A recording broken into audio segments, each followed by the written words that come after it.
बिस्मिल्लाहिमिनश्शैतानिर्रजीम बिस्मिल्लाहिर्रहमानिर्रहीम। अस्सलामु अलैकुम वरहमतुल्लाहि वबरकातुहू। मेरे भाइयों, आज मैं जो वजीफ़ा आपको बताऊंगा, ये ख़ास अमल आपने अपनी सख्त मुश्किल परेशानी को ख़त्म करने के लिए ये मुजर्रब अमल आपने करना है। ये वजीफ़ा ख़ास कलमात पर मुश्तमिल है और ये वजीफ़ा हमारे प्यारे आका हज़रत मोहम्मद सल्लल्लाहु अलैहि वसल्लम का बताया हुआ है। ये ख़ास अमल है, यानी जब भी आप पर सख्त मुश्किल परेशानी आ जाए तो ये आयत यानी ये ख़ास कलमात जो हैं इनको 3 बार पढ़ लीजिए। आपकी जो मुश्किल है वो फ़ौरन ख़त्म हो जाएगी। बेशक आप इसको आज़मा कर देख लीजिए, आपकी हर हाजत पूरी हो जाएगी और जो भी मसला आपको पेश है, जो भी मुश्किल आपको दरपेश है, इस अमल को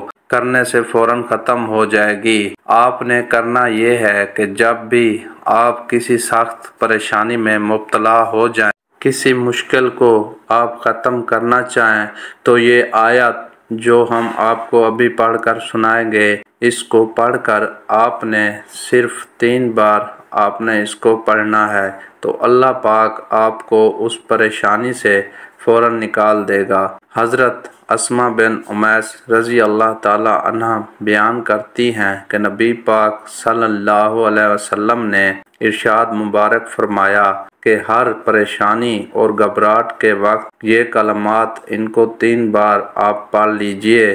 जो कलमात हैं वो ये हैं: अल्लाहु रब्बी ला उशरिकु बिही अहदा, अल्लाहु रब्बी ला उशरिकु बिही अहदा, अल्लाहु रब्बी ला उशरिकु बिही अहदा। आपने 3 बार पढ़ना है। अपनी मुश्किल परेशानी को ज़हन में रखकर इंशाअल्लाह ताला आपका मसला हल हो जाएगा। ये अबू दाऊद शरीफ की हदीस है। तो ख़वातीन व हज़रात, ये ख़ास अमल जो है इसको आप खुद भी करें और इस वीडियो को सदका जारिया समझकर हमारे जो दूसरे मुसलमान बहन भाइयों तक भी लाजमी शेयर करें, ताकि वो भी इस ख़ास अमल को करें और इस वजीफ़े को करके वो फैज़ याब हो जाएं।